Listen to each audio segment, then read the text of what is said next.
come to the conclusion that it really was. Because that's what you've been taught to do. You've been raised to say, you stick it out. You stick it out. No matter how it's bad gonna get it better. is. If he comes home drunk, you stick it out. You stick it out. If he's yelling and screaming, you stick it out. You stick it out. You stick it out. I mean, at any point in time were you related? Did you go to church? Did you have a pastor? Did you pray? Did you talk to the Lord? Did you sing an old hymn? Bishop Campbell, I went to church every Sunday with a smile on my face. Never shedded a tear in church. Had my 2 boys right beside me. I was in different organizations. I did what I had to do. I was raised in a church, so I went to church every Sunday. Talking to people about it? No, because that's something you never do, especially in a church. You don't talk about that in church. You don't talk about domestic violence in church. You don't talk about that in church. So every Sunday, even some Sundays before I went to church, there was an argument. But I got in my car and I went to church every Sunday. Every Sunday. So in your mind, where was God in all of this? How is it that you can get up and get your kids ready while you're hearing this yelling and this screaming and sometimes the pushes or even the licks, still get in your car and go to church and sing praises unto God and to glorify God and to give your service unto God and go back to hell? What was your mindset at that time of, God, why? Are you real? I was leaving the house. Going to church, I was leaving the house, and I didn't have to deal with it until I went back. So church was your escape? That was my escape. That was my escape. What about family? Did your family? I didn't want to get my family involved. However, I know they knew something was going on. My family members never told me to leave, to stay. It was just something we never discussed. Just never talked about. We never talked about it. If I can, brothers and sisters, I want to stop right here because I know that this is your story. You're the one that goes to the grocery store just to get out of the house. You're the one that's hoping somebody's going to call you for an interview so that you could just get out of the house. You can't wait for Bible study. You can't wait for the missionary circle to meet. You can't wait for choir rehearsal, something to happen just so that you can get out of the house. But on tonight, we want you to know you need to call somebody. You need to talk with somebody. We're not telling you to leave your family. We're not telling you to call the police, but we are saying that someone needs to know, someone that you trust, someone you can confide in. You need to speak with them so that you can begin to gather your thoughts before you lose your life. Listen, we want to give you the strength enough to continue to live. Sister Judith Smith is a prime example of the strength it takes to continue to press forward even in the midst of domestic violence. How did your children react to this? I know you said that at one point in time your oldest son got involved. How was their reaction? I mean, did you see aggressive? Did they show aggression towards you or acting out in school or didn't want to be around their father? I mean, how did this affect your children? My kids were they were good students, average students in school, in every sport. I never stopped. I got them actively involved. They were very active involved in baseball, football, basketball. We did it all, but once again, that was my escape. Right. Not being home. Right.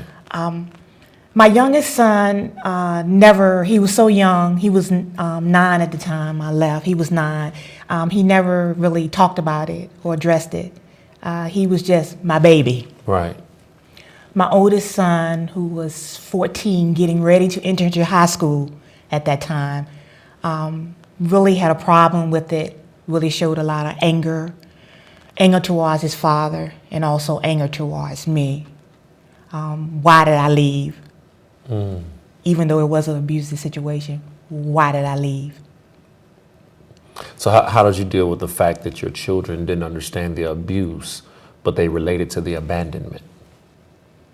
Because that's what they deemed it. They deemed that you abandoned their father. That I abandoned him. I constantly talk to my children to let them know that no matter what happened between their father and myself,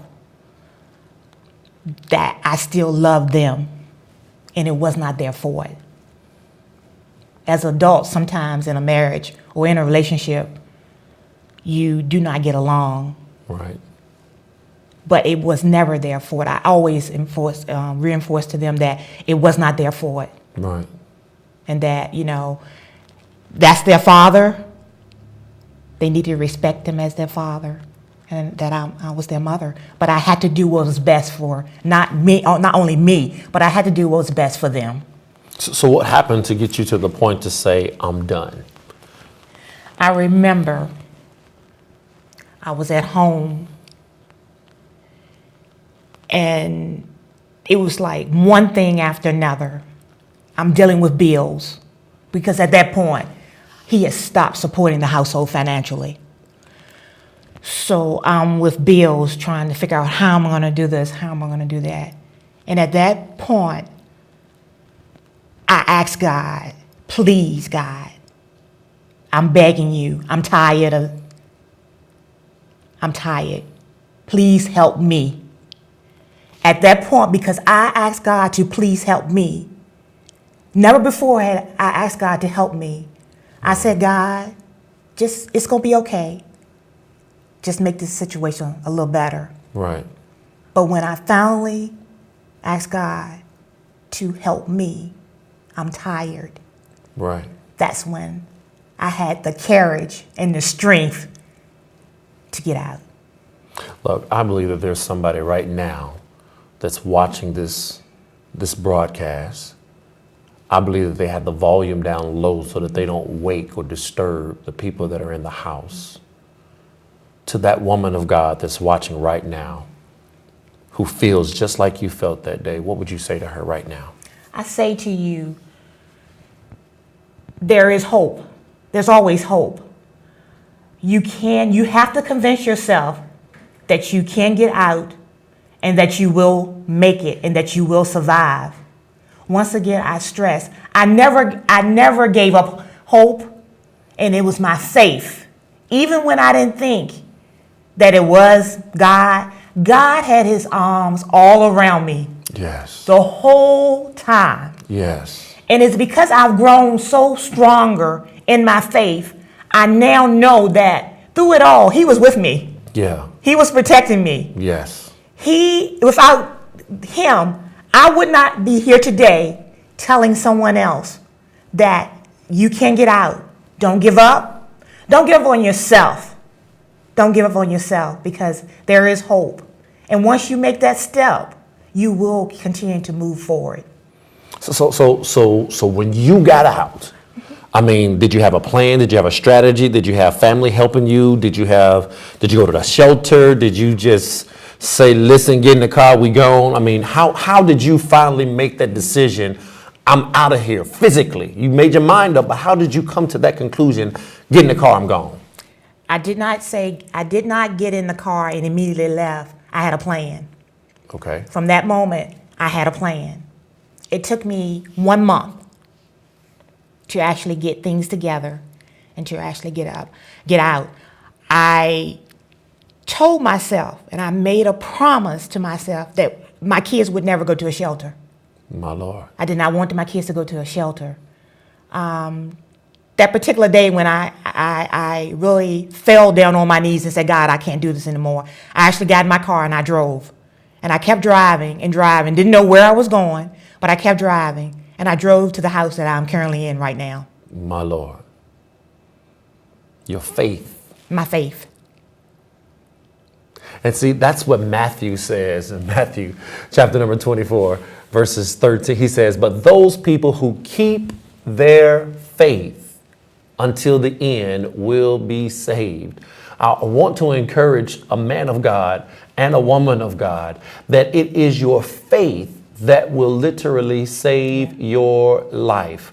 I know it appears to be a very dark room that you're in right now. I know that you're hiding the bruises. I know that you're trying to keep people from knowing that every time somebody yells in a room that you jump just because you've been scarred by the domestic violence. But Sister Judith Smith is here as a living testimony that just because you jump now don't mean you will jump for the rest of your life. That if you are able to literally throw up your hands and say, God, help me. God, I'm tired. I surrender. I don't know what else to do. God, help me. God will allow you to get in your vehicle and just drive, but lead you to your place of safety. Once you got to the place in which you're living, Sister Judy, how did you ever have to go back to your house? How was this process? I gradually, once I did all the process of getting the house, which it was just amazing. Things just fell in place. God just put everything right in front of me. And I got the key, What I did is every day, so it wouldn't look like suspicious that I was moving, I would pack a box every day. And every evening when I got off work, I would take that box that I packed that morning to the house that night. So you weren't afraid that he was going to pop back up and see you packing? I knew his schedule. I knew the schedule.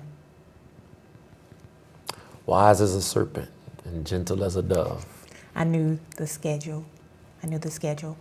I also had gotten legal advice in this process, legal advice of things that I should do and things that I should not do.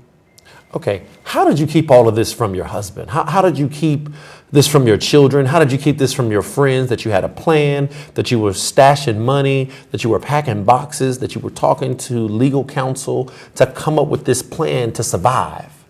My children knew because when everything was finalized with the house, I told them this is where we're going to be. We're going to be moving. This is our new home. They were happy. They just wanted to know, can we still go to the same school? Of course, same school. My children knew. As far as my family, I didn't tell them immediately because I did not want everybody to get involved. Right. I did not want everybody to get involved. So when I knew that I was finally going to move everything, that's when I told them that, I'm moving. This is where I'm going to be. Right. And so now you've moved out. You weren't afraid that he was going to come looking for you. Most domestic violence situations, you'll hear these words: if you leave me, I'll kill you. If I find you, I'll kill you. You'll never be happy. You'll never be anything without me. You'll never have a peaceful night. You'll never know when I'm creeping up, looking in your window or finding you. Did you not ever have those fears that one day he was going to come looking for you? Bishop, to be honest with you, I really didn't. I really didn't have that. I really didn't. I have to say in the relationship, there wasn't one time that he said that he would kill me. There wasn't. I have to say that. There was not. Can we back up a little bit? Yes, ma'am. Okay. Towards the end, when I finally got really tired, I fought back. You fought back like Tina Turner fought Ike? I fought back because anger and bitterness was embedded in me. And when anger and bitterness is embedded in you, all you know is anger and bitterness. You got to lash out. But you went to church every Sunday. I did. Yes, I did. I did. Bitter and angry? Yes, I did. Yeah. You sung in the choir with bitter and anger inside of me. So what did fighting back accomplish for you? Fighting back did not accomplish. It didn't accomplish anything. But at that point, I was just tired. I really was just tired. It got to the point where some nights I actually wanted to kill him My Lord. because that's what anger would do to you. That anger and That anger that bitterness had built up so high that your thoughts had become that of, it'll be easier for me to just. It'd be easier. But whenever I had those thoughts, I would always look at my two sons and say, no, I can't do this. I can't leave this.